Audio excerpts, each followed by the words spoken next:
average index was up about 1% yesterday. S&P 500 and Nasdaq also gained about 0.8% in the morning trade. European stocks gained about 1 to 2% this morning. This was on the back of the ECB raising rates, but also raising rates to all-time high levels, by the way. By 25 basis points have raised the rates. Now it's at 4%. But they also stated that, more rate hikes may not be in the offing. Because of this, the market saw a lot of positive impact, and that's why we also saw a positive handover for the Asian markets also. Most stocks opened today's session in the green, and the expectation has also helped Indian markets do fairly well in today's morning trade. All right, Ashish, we continue to track not just domestic cues here, which augur well for Indian markets, but overall globally, there was a sense of gloom and doom since the start of this year, which was reflected in the market sentiment everywhere, from the US to Asian markets. Do you think the worst is now over? No, I don't think so as far as world economy is concerned, because again, crude is inching up to 93 USD. Besides this, still we have to come across a good set of data as far as US markets are concerned, though there's some positive data started coming in from China because of policy related impetus, but still there are shadows on the world economy because of US-Ukraine thing. I think it will take at least one more year that the global economy will rebound. So not too many choices are there, but I think in US also tech stocks have started again doing well. At the same time, other European markets are also consolidating and trying to move, because there's no negative trigger as such, but still data doesn't suggest that economies are improving, and like whatever rally we are witnessing in the equity market, I think in the overseas market, this slide after a long phase of consolidation, some buying is there, but real picture is slightly still different and difficult there. Okay, and I also, before I let Suyash in, I know he's very excited, but I also want to quickly understand on inflation, what's the projection looking like, not just for India, but also globally. ECB, they're saying that this perhaps could be the end of rate hike cycle. FOMC perhaps not likely to hike rates, at least that's what economists, analysts are saying in the upcoming FOMC meeting. All in all, pointing towards inflation perhaps coming within or inching within the, comfort zones of various world economies. Do you think inflation as a problem is now under control, or you'll have to wait for another month to perhaps say that? No, I think only game spoiler might be the crude prices right now. But otherwise, if you see on the food side, inflation is almost stabilizing. So the prices of rice or sugar or wheat, these are the basic commodities. They have gone up, but there's a limit to what extent your commodity prices can go up. At the same time, many other prices, particularly the metal sector, etc., they are stabilized or they are quite below from the peak levels. So in my view, inflation is not something a cause of concern, at least to the investors' mind. But slowing down of economies, I think, can create bigger problem than inflation. As far as India is concerned, I think 6.8 kind of level of inflation is still okay, and we are going to see even further downside in inflation maybe in the next month. Right, and since we're talking about inflation and you brought up crude again and again, what is the comfort level for crude worldwide? Also, Hardeep Singh Puri, the oil minister, the other day in a press briefing said that India's comfort zone for crude would be about $80 to $85 a barrel. Do you see it coming down to 80 to 85? What's the comfort zone on crude globally? If I could also interject, sir, sorry to interrupt you. WTI crude, Shweta, has crossed $90 a barrel for the first time this year. Brent crude is above $93.5. So a big concern. A lot of analysts are saying $100 is a near-term possibility, sir. What's the comfort zone on crude? If you ask me, like, it will be now $85 to $95 range. Because now we can't see crude going back to 80 or 75 odd levels, because first of all, demand is there in the crude. We have seen the inventory of US also coming down because of, again, a lot of travel has happened in the month of in summer months in Europe as well as in US. So inventories have really come down globally. And second, the Saudi and Russia, they are also not producing, enough oil, and they want some higher prices as far as crude is concerned. But 85 to 95 dollar rate, I think still market will absorb because other commodities have also moved. So why crude will also not take part in that rally. So I think let's be present and be practical, and let's look at 85 to 95 dollar as a comfort zone now instead of 75 to 85 dollars. So 85 90 to $95, as you said, will be the comfort zone. But is there a possibility that crude could perhaps scale that $100 mark, which has been, a concern raised by many analysts, many brokerage firms?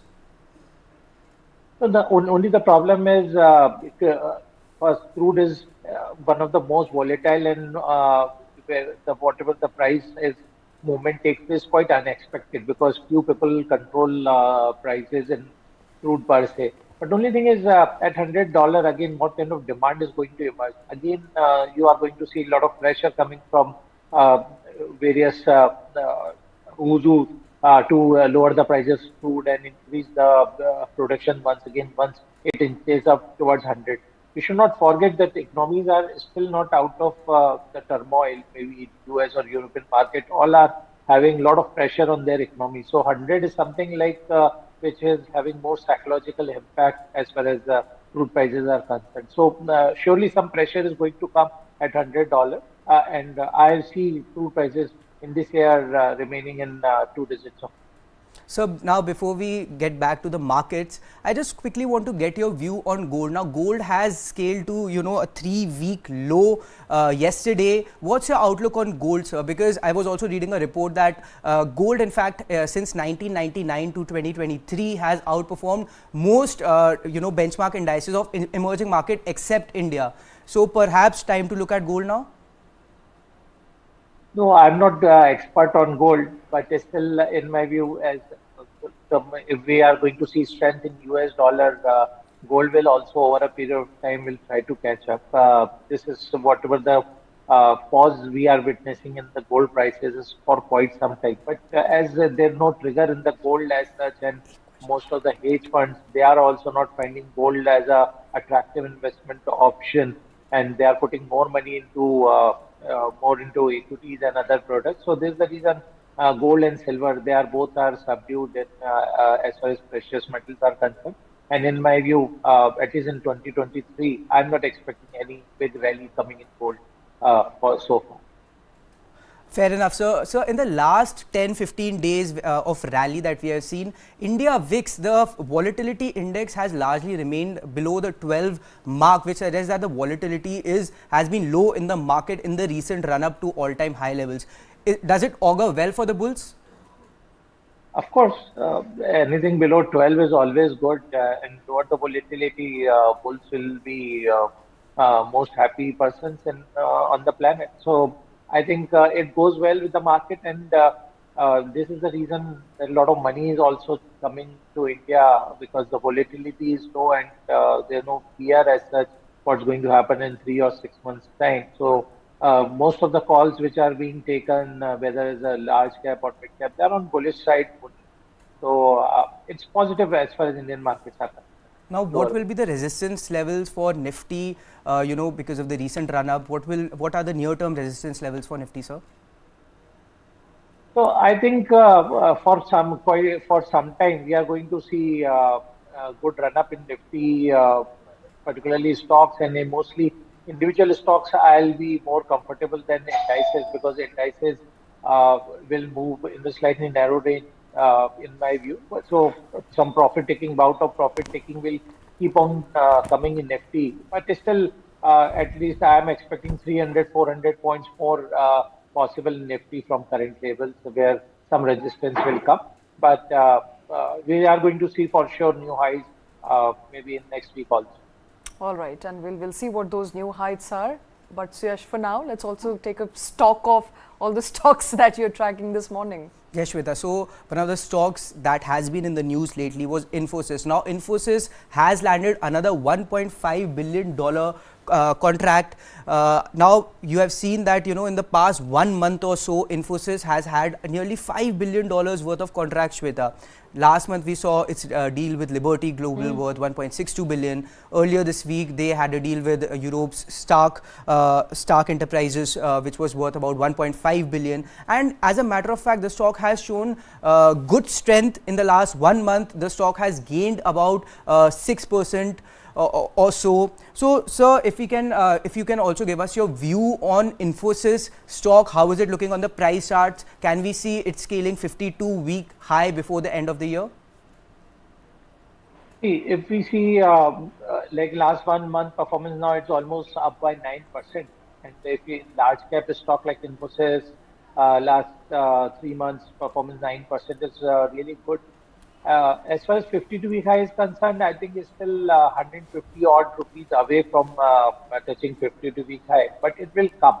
In my view, the kind of deals now Infosys is grabbing, it shows that again aggression has come in the management, and whatever the pipeline and what they have sounded off in the last quarterly results, they have really started materializing. So now this is really good time to look at even Infosys, TCS, HCL kind of stock which have underperformed compared to large mid-cap players in IT sector.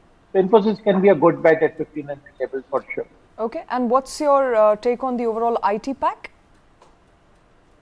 Overall IT pack, I think there are two tailwinds. First of all, again, you are seeing a weaker rupee compared to dollar, which is again adding value with service like what the USD used to be 1 year back. From 75 now it is 83, so you are having that advantage. Second, again, as Nasdaq has started moving up, so you are going to see again buying coming into Indian IT pack. And third, we should not forget that IT sector is the second largest component of Nifty after BFSI sector. So if market is going up, IT just can't remain in hibernation and continue to underperform. But this is again a sector which will start catching up soon, and we have seen that trend has already started. So, but right now I'm more bullish on large cap IT than mid cap IT.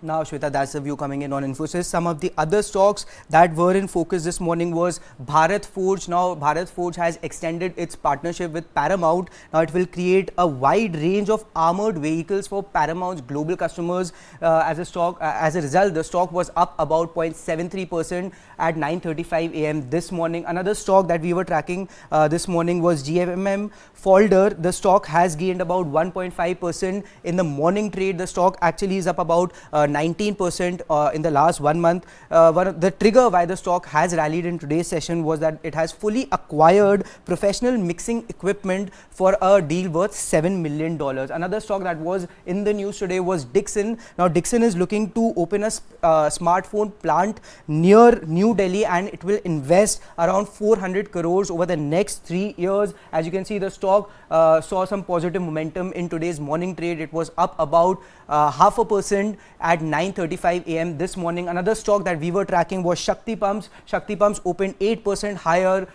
had surged to about 12.05% by 9:35 a.m. this morning. This was on the back of Shakti Pump bagging orders worth 293 crore rupees, over the last few days. All right, those of course are stocks in focus through the day. Ashish, before I let you go, I think it's also important, since we continue talking about the macroeconomic picture and the perhaps possible impact of rising crude prices. I also want to know from a domestic point of view, since we are a large importer of crude oil, what's the impact going to be on rupee? You touched on rupee. Rupee perhaps is also sliding opposed to dollar day after day. Will there be a further slide in rupee if crude prices continue to scale up? Will it be immediate? Will it be in the long run? What's your view on the rupee?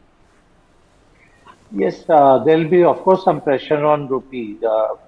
Earlier, we were importing a lot of crude from Russia, but now again the issue is that we were trying to make payments in INR, and Russia is finding difficult now because they are having big current account surplus because on account of buying in INR because of that particular factor. So that those days of very cheap and discounted crudes are almost over as far as Indian markets are concerned. So you need to pay whatever the global prices are there. And the way now Indian economy is moving up, our demand for crude per se won't come down. So whether 95 or 98, you have to buy crude because your economy is doing well. So certainly some pressure is going to be there on rupee. Only solace is as a lot of money is coming into Indian market, and we are sitting at the foreign currency reserve of almost $600 billion. So this is, I think, will act as a cushion. And once his crude will start going down, we are going to see again rupee in 80 to 50, 80 to 70 kind of range. But I'm not expecting now USD INR below 82 maybe in this full year. Also, if you are looking at rupee, one of the reasons perhaps because rupee is at record low levels, that's why we are not seeing foreign institutional investors coming back to Indian markets, because rupee has been falling about 2 to 3% against the US dollar. So it erodes that extra alpha that you're looking for in emerging market sectors. So if you're making about 12% on a year, 3 or 4% you lose because of currency conversion. So perhaps the markets for FIIs is not looking too promising unless the rupee gains some strength against the US dollar. Okay, Ashish, we had Gaurang Shah on the show yesterday, and he said FIIs, I don't know what they're waiting for. They're too late to join the party already, and I mean, God knows what they're waiting for. Maybe they know what they're waiting for. Ashish, is the trend going to reverse? Are they going to come back to India? And if yes, what's your outlook on when that's going to happen? No, actually, if you see June, July, August data, they were all biased. Only thing that density has slowed down from 53,000 to 33 to 17, and this month so far negative data is there. But this is something out of the domestic compulsion or wherever they are operating, because the bond prices have really come down and the way yield has moved up. They were not having any other option but to sell emerging equity. Otherwise, if you talk to any FIs on the planet, they are bullish on the Indian market. But when you are having redemption in domestic market, you need to sell. Another thing is that foreign markets now, money is not that forthcoming because the way inflation is there, a lot of saving has come down from retail investors or pension people, etc. So some slowdown is going to happen, but I think we are not that much now dependent only on FIs. And domestic investors are gaining strength month over month. So I'm not worried as far as that angle is concerned, though they are missing the bus. As Sir said, that FIIs may be absent, but domestic institutional investors, Shweta, have been continuously providing support throughout the year. They have been lapping up Indian equities, on a month-on-month basis. Also, now we are seeing retail participation come back. The activity in the primary market is picking up. So perhaps we are seeing a change in times where the retail money followed the smart money. Now smart money will come back after the retail participation is picking up or the domestic participation is picking up. All right, a lot of exuberance there in the markets overall, and the exuberance continues for the 5th straight day today, and perhaps hopefully will continue on. That is exactly what Ashish is saying. He's saying the markets are going to scale to a perhaps newer highs days after day.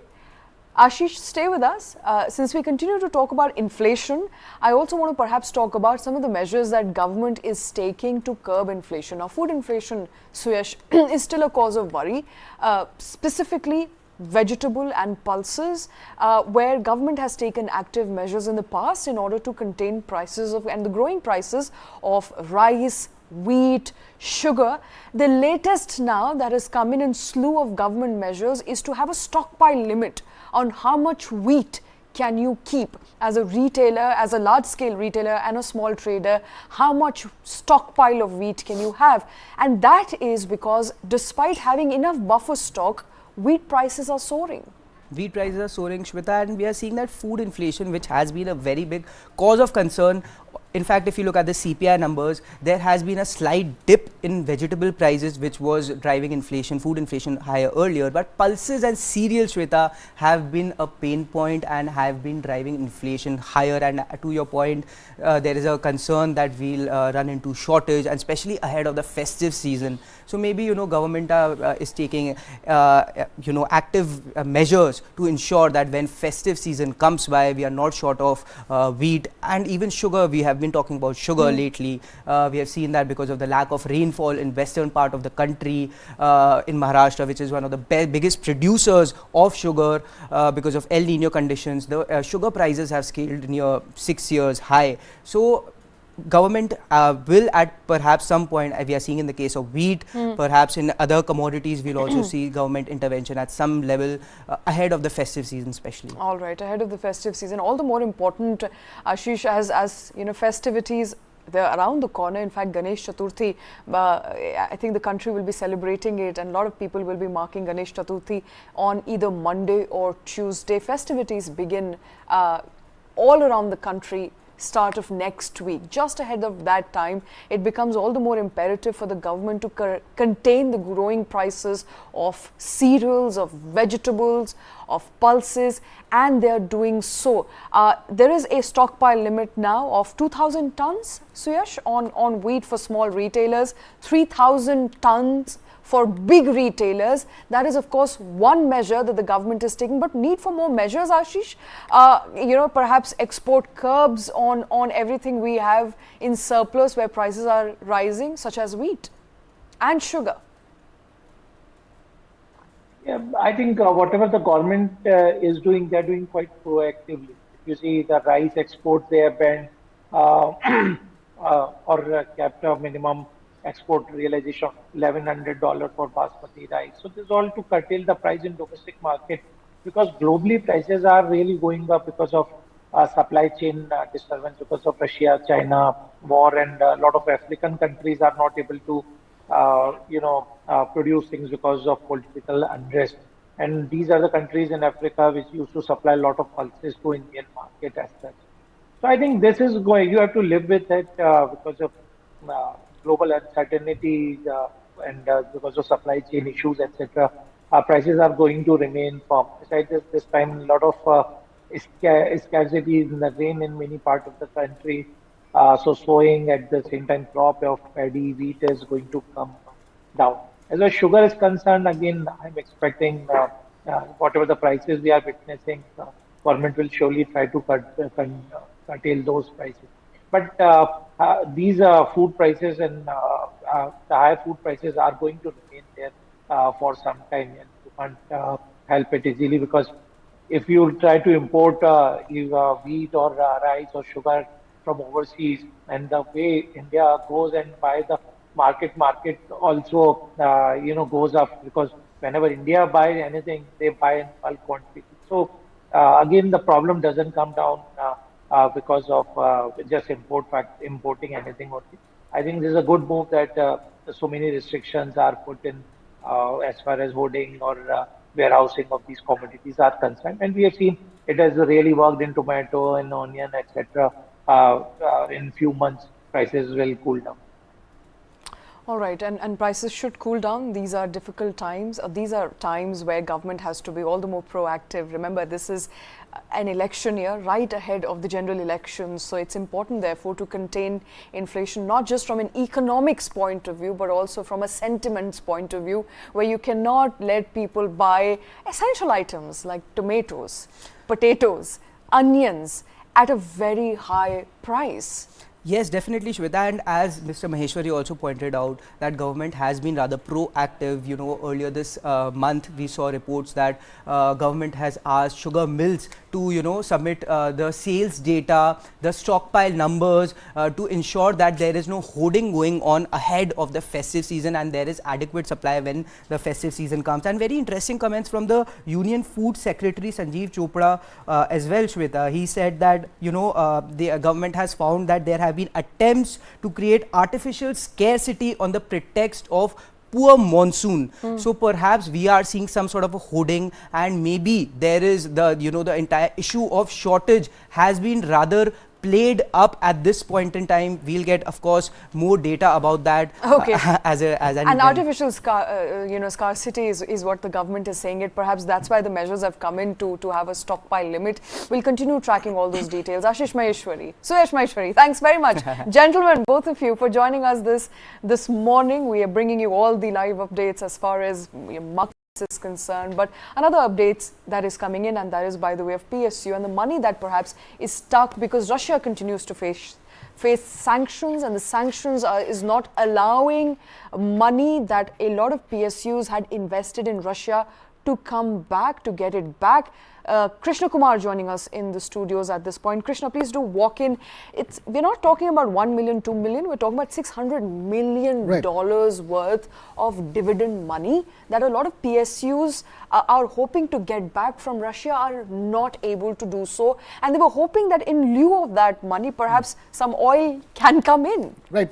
And that all of this is happening because of all the isolation that has happened with Russia, Shweta. To put it simply, the money that's stuck over there, it's difficult for Indian oil companies, and bear in mind, Indian oil companies, have money worth $600 million in the form of dividends, which means their investments in Russia, run into multiple billions of dollars, where they've taken up stakes in Russian oil fields and Russian refineries and Russian companies. That includes Indian companies like ONGC Videsh and a couple of others. Now, that dividend money that they've gotten from the investments, they're not able to get it back because Russia is cut off from the international banking system. Bear in mind, in February 2022, the SWIFT, or Society for Worldwide Interbank Financial Telecommunication, Society for Worldwide Interbank Financial Telecommunication, or SWIFT, which essentially links banks across the world and across countries for cross-border transactions. Russia was thrown out of SWIFT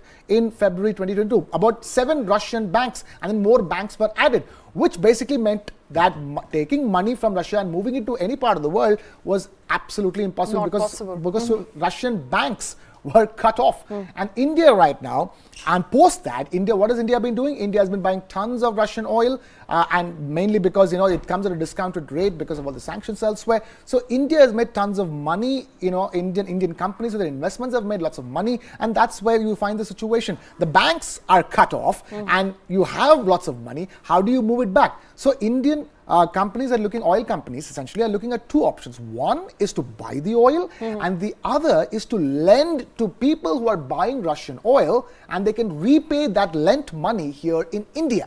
So these 2 are the options that oil companies in India are exploring to bring back that $600+ million that's stuck in Russia. And come to think of it, $150 million is stuck for Oil India only. So that's one company that has a majority share of that money that is currently stuck in Russia. And when we say stuck in Russia, a lot of people perhaps it's difficult to explain it to a lot of people, but this money cannot be brought back. This money cannot be brought back because there are sanctions in India, in Russia, that do not allow this money to be sent offshore to India. And so therefore the possible explanations that many of these companies are giving as to how to get it back. So one is a definite way of doing it, which is we're going to buy oil and you keep the money, we buy the oil, or we give this money to somebody who is buying the oil, and that's how we settle the trade. But they're also exploring legal options, is what we're hearing. Yeah, they are exploring legal options, but they are quite a while away at this stage, because right now the situation is a problem of practicality. What do you do when you're not when the money that's lying in a bunch of banks is not connected, not just to you, but to the rest of the world? Bear in mind, Russian banks are now isolated from the rest of the world. So how do you take that money, in what currency, in what value, how will you transfer it when the bank in itself is not in the system? Russian banks are not going to show up in the SWIFT system, that cuts across a dozen countries and more than 200 banks. And the artery of the global financial system. I cannot impress upon the importance of SWIFT, which is Society for Worldwide Interbank Financial Telecommunication, which is a bit of an acronym. It's called SWIFT, and SWIFT links banks across the world. And when the money that we have is stuck in a particular country where all the banks are cut off from the rest of the world, it becomes hugely problematic for India. Absolutely. And legal options, yes, but I'm not the legal expert over here as to what they can do to get this money back. But I think Indian oil companies are being smart about it, saying that we will explore legal options. That's a horizon into the future. But in the meanwhile, we can look at explore other options with which we can get the money back onto Indian shores faster. Okay, and I have to, perhaps for our viewers who are watching us right now, why is this conversation important? Because we continue to be one of the largest importers of Russian oil post-sanctions. India and Russia and their trade ties have seen a new high post the conflict between Russia and Ukraine, and that is on account of the oil relationship. India, which is a net importer of crude oil, find a new partner through which it could get discounted oil, and hence the relationship between the two countries strengthened all the way more. But this is a new problem that perhaps many people could not have thought of about 6 months or 8 months ago. Right, because when we saw those headlines, in February 2022, being Russian banks being cut off, most of us would have thought, okay, that's Russia's problem. If Russian banks are cut off from international financial systems, it's Russia's problem. What do we have to do over here?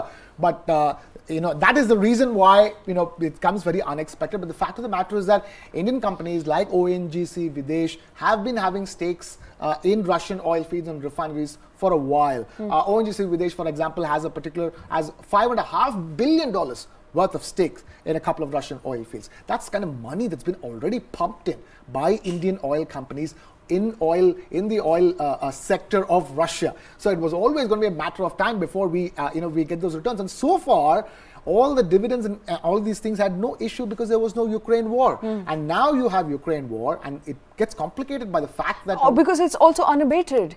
Earlier there were indications perhaps 1 year later the war will be over, the conflict will be over.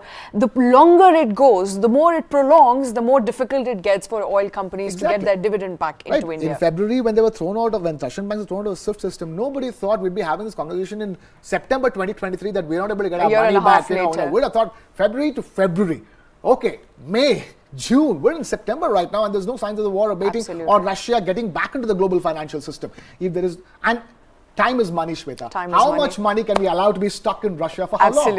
Absolutely. Since time is money and we're short on time, let's move on to another story that we're tracking by the way of the Indian aviation space. It appears that Pratt Whitney has finally been pulled up by aviation regulator, DGCA, for a lot of engine failures. The past 3 incidents of Indigo's engine failures. So Pratt Whitney, they're finally getting some sort of, I'm not sure if it was a very harsh warning. We don't know the contours of what sort of warning, but at least being asked to give an explanation as to what's happening. Right, and it's been, we're talking about the Neo A321 and the Neo A320 aircraft.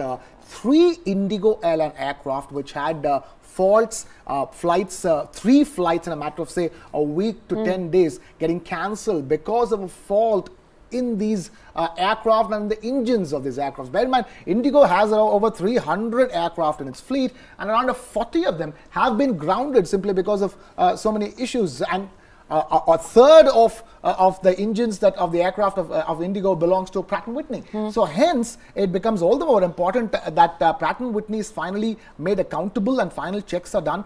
So many of these aircraft have been grounded and so many problems have come that recently Indigo has wet leased 11 Airbus A320 aircraft. When I say wet lease, I mean that when an airline leases an aircraft with the crew and maintenance and insurance, it's called a wet lease. You just pay a certain sum of money to get that aircraft for your purposes. So because of this Pratt Whitney engine issues and so many aircraft being grounded, Indigo has been forced to now wet lease 11 Airbus A320 aircraft. So that's the situation that Indigo is finding itself in because of the issues related to Pratt Whitney engines. Right, and I'm being informed by my colleagues that Indigo stock is down about 1.5% on the back of that news. But it's very important, Pratt Whitney and that particular engine maker has been in news, not just by the way of Indigo, but by the way of other suppliers in India, other aviation players that it supplies engines to. And Pratt & Whitney for a very long time has perhaps gotten away with faulty engines, not servicing those faulty engines. But DGCA taking a strong note there and asking Pratt & Whitney to come back with a clarification as to what is happening here. Right. They have been asked to put up, Pratt & Whitney has been put out a service bulletin within 60 days. And what is a service bulletin? Which is basically telling you the highlights of how you have serviced these engines. As simple as that. It's not even complicated.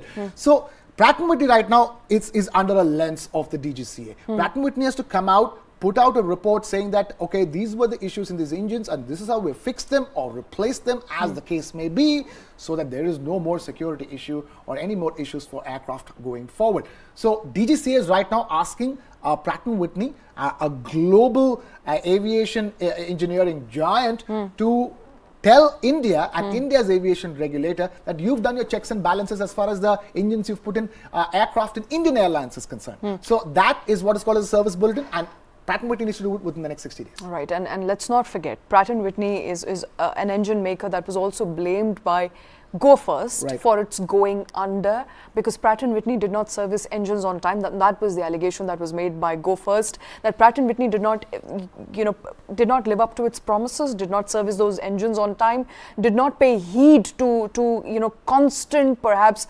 requests for servicings that were made by Govt, as a result of which it did not have enough time, it did not have enough serviceable aircrafts, and it went under. There is an ongoing sort of battle litigation between Pratt & Whitney and Govt, but Pratt & Whitney, they're finally getting some sort of rap in the knuckles as far as DGCA is concerned, and much needed there.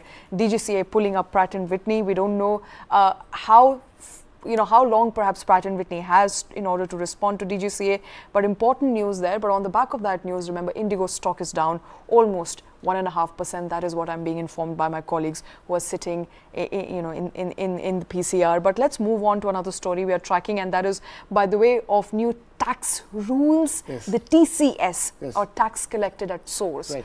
Those new rules that we've been discussing here, how much will it charge you now to perhaps swipe that credit card when you go on an international tour, will come into effect on 1st of October, just about 15 days from now. Yes, and this essentially we're discussing this, Shweta, because we've discussed this before when the idea first came. We're only doing an appraisal of where things stand as of now, just for more clarity.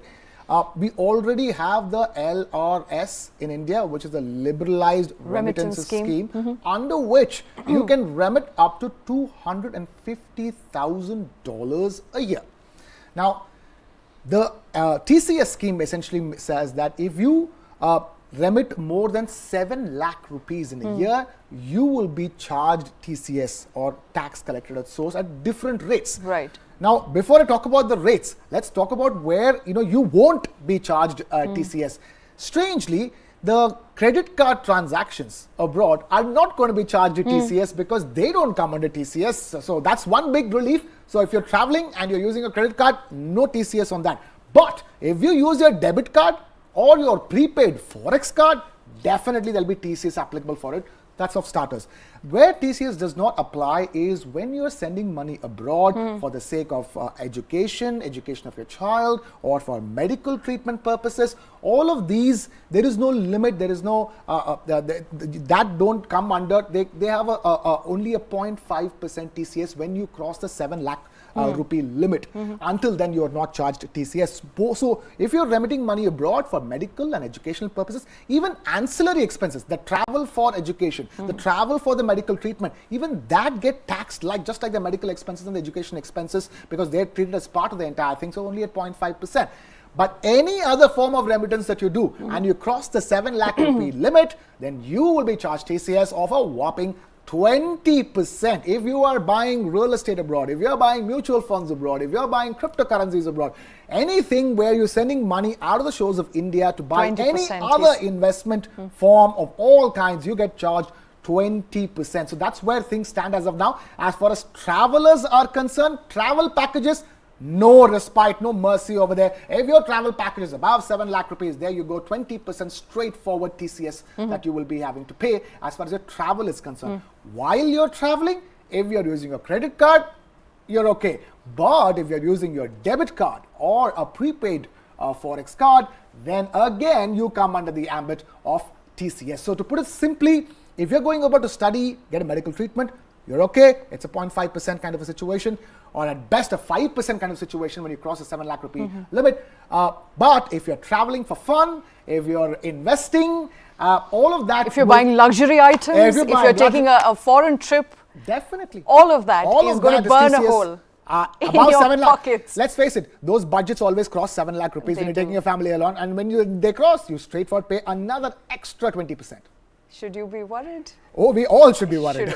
Especially those who are spending more than 7 lakh. I'm being told everybody who's spending more than 7 lakh rupees to go abroad, have fun, well, there's a cause of worry there. The only thing you can do is that maybe not spend 7 lakh. Or book individual packages and go spend on credit card. And not spend, yeah, absolutely, not spend on credit cards. So there you have it, the way to avoid perhaps a higher tax collected at source. But before we end this bulletin, a very interesting, important story that is coming in by the way of the auto companies that you drive in, or rather the auto vehicles, the four-wheelers, passenger cars that you drive in, or you drive every day to work or to fun or to leisure or to home, because they may be collecting your data and collecting perhaps a whole host of data. Krishna. Oh goodness me, and you know, should have discussed the story.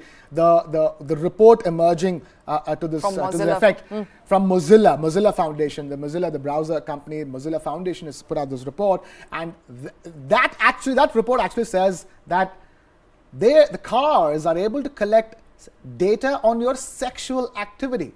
I have no clue how cars can do it. Now, you know, and we're trying to figure this out by talking to experts as well. This is no laughing matter. We're trying to figure out, but that report has been quite damning, saying that we can figure out all the basic things, psychological trends, behaviors, preferences, all of that is understandable. But how is it going to figure out sexual activity and sexual preferences? Big question, but apparently they do.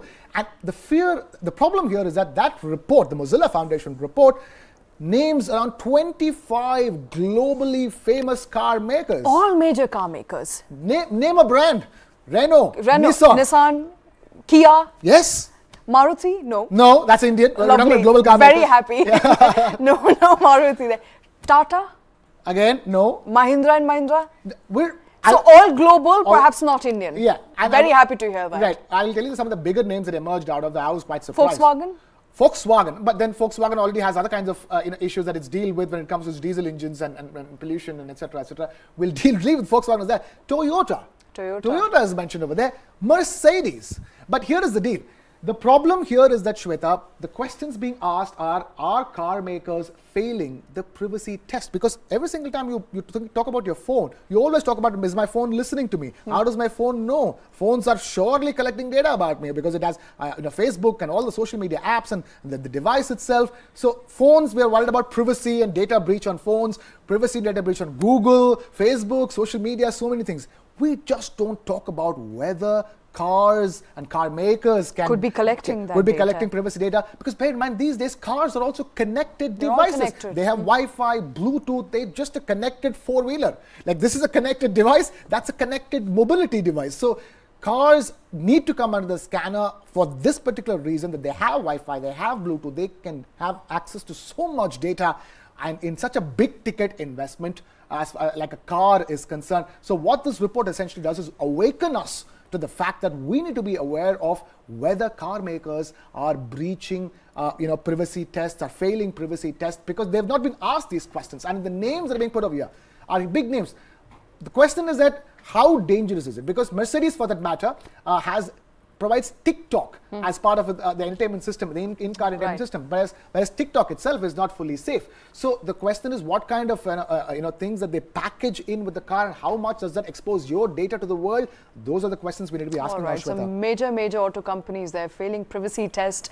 As per a report by Mozilla Foundation, a non-profit organization, they're sharing your data, every kind of data, from very personal to very private, and they have access to all of that data by the virtue of connected systems. Remember, it's not just your phone that you need to be worried about now, it's also your car. The car that you're driving, the brand that you're driving, could be sharing your personal data with a lot of stakeholders who would love to know what your preferences are. We'll try and get you more details on that story as to how that is happening. But for now, it's a wrap on this bulletin. Thank you very much for watching.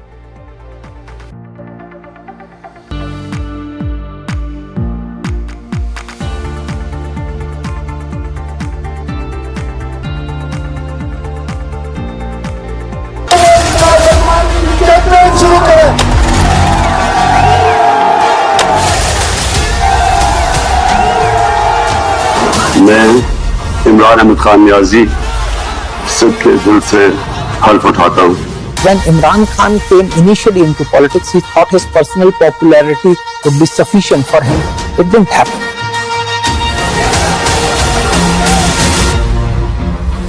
The retired military generals are openly saying that Imran Khan is a better choice. Imran Khan may have bitten a bit too much, more than what he can chew. Implosion. This and more. Streaming on world's first news OTT. News 9 Plus. Download now. Support new permanent seats for Brazil, Germany, India and Japan. France thus supports the candidacies of Germany, Brazil, India and Japan. The United Arab Emirates reiterates its endorsement of India's bid for permanent membership.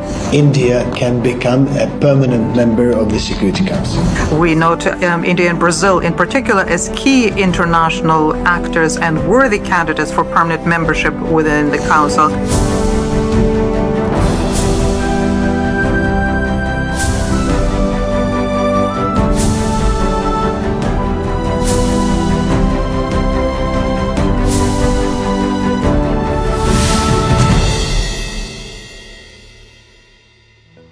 Getting a seat at the United Nations Security Council is like getting entry into the most exclusive geopolitical club of the world.